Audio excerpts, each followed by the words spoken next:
Hi guys, I'm Brittany Tibbetts. I'm a registered dental hygienist, and I'm doing these videos with Delta Dental of Arizona just to give you guys some information. So today we are going to talk about everybody's favorite topic, and that is sugar. Sugar is one of those ingredients that is in a lot of different things that we eat.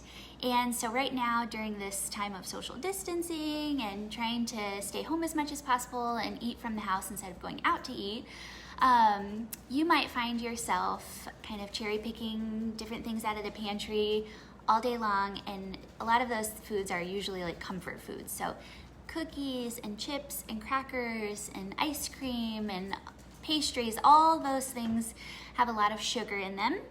And I know it's common to kind of crave those things when you're feeling stress or just kind of bored and things like that. But I just want you to know it's okay to treat yourself every once in a while to something sweet or a little sugar here and there. And in no way am I saying you should never eat sugar or try to avoid it as much as possible. But I do want to just give you a little bit of information and just kind of share with you how sugar works to kind of create an unhealthy environment in your mouth, and why you should try to limit it as much as possible. So a lot of people, you've probably been told since childhood that sugar causes cavities and sugar's gonna rot your teeth out. And while that kind of is true, it's not the actual sugar that's responsible for that. So everybody has some bacteria floating around in their mouths at all times. Nobody is exempt from this. And there's a certain type of bacteria that feeds off of sugar. And as it eats sugar and digests that sugar, it produces acids. And that acid is actually what wears those little tiny holes into your enamel. Your enamel is that hard outer coating on your teeth that provides the strength and rigidity to your teeth. So as those acids kind of start to weaken and erode that enamel, we start to develop cavities, or little teeny tiny holes that can grow and get bigger and bigger and bigger. And sometimes they're not painful, sometimes they are, but it's not the actual sugar technically, it's the bacteria that produces those acids that cause sugars. So obviously sugar is super common in the American diet, but I just wanted to show you guys just some common foods that we eat throughout the day and how much sugar is in them, just so you can be mindful of it and maybe try to choose healthier options throughout the day. So the first thing that I wanted to show you guys is a piece of toast. So this is just like a normal piece of toast, and in this one piece of toast we have approximately 6 grams of sugar. So this might be something that you reach for at breakfast to go along with your coffee or something like that. And the next one is a granola bar. So this is just like a generic granola bar, and this also has 6 grams of sugar in it. So this you might find yourself reaching for throughout the day as like a little snack or a little pick-me-up, but it has a lot of sugar in it. You might find yourself also reaching for like a can of Coke or soda every once in a while.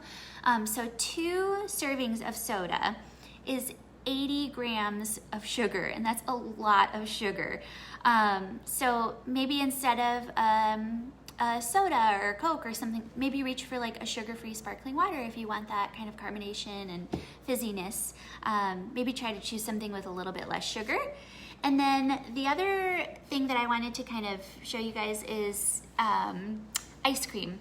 So ice cream, like a regular bowl of ice cream, not like the little miniature scoop that is technically the serving size, but a regular like Skittles scoop of ice cream has 40 to 87 grams of sugar. So think about if you're just having like a decent sized bowl of ice cream, that's pretty much the equivalent to having 2 cans of soda, which is a lot. So I just wanted to show you guys, when we total it all up, this is how much sugar is just in those 4 pieces or food items that I talked to you about. And obviously this is a conservative guess because I'm sure you're eating a lot more than just that throughout the day, and a lot more foods have sugar in them than we realize. But if we pour this out,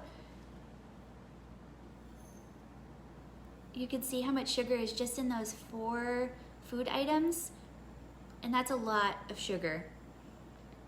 And I'm sure most of us are consuming more than that per day.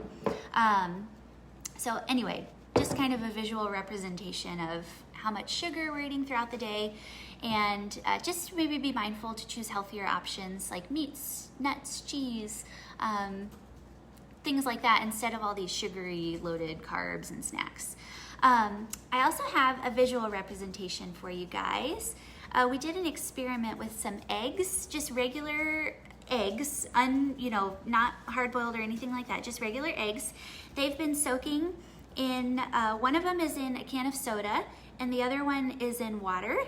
And I'll start with the one that's in water. It's been soaking for about 24 hours, and you can see it looks just like normal, like a regular egg. We don't see any like defects or anything in the outer shell. The outer shell on an egg has a lot of calcium minerals in it, and that's what gives it its hard outer coating. And it's fairly similar to our teeth. Our teeth have a lot of different minerals in them, but calcium is one of them. And you can see this is the one that we've had soaking in soda for just 24 hours. You guys can kind of see, I know it's kind of hard to tell maybe on the video, but just how stained it is. So keep in mind that when you are drinking a lot of like soda or dark colored beverages, it can cause a lot of staining. But you also see some of that pitting. You can see a lot of that dark syrup getting into those pits in this egg, and that is just starting to weaken and soften this eggshell. So it just kind of shows you that just 24 hours of this egg soaking in soda, what it does to the shell of the egg, and it kind of works the same on your teeth. So this might be a fun experiment to show your kids too, if they're having a hard time visualizing why sugar and acids are bad for their teeth. This might be a fun experiment that you can do at home with your kids to show them. But anyway, that was just kind of a quick little blurb about sugar, and just to show you guys why it's so detrimental to your teeth, and how those sugars play with the bacteria that's in our mouth already, and how it produces those acids and what it does to your teeth. But anyway, I think that was all for today. Next week, what's our topic next week, Jess?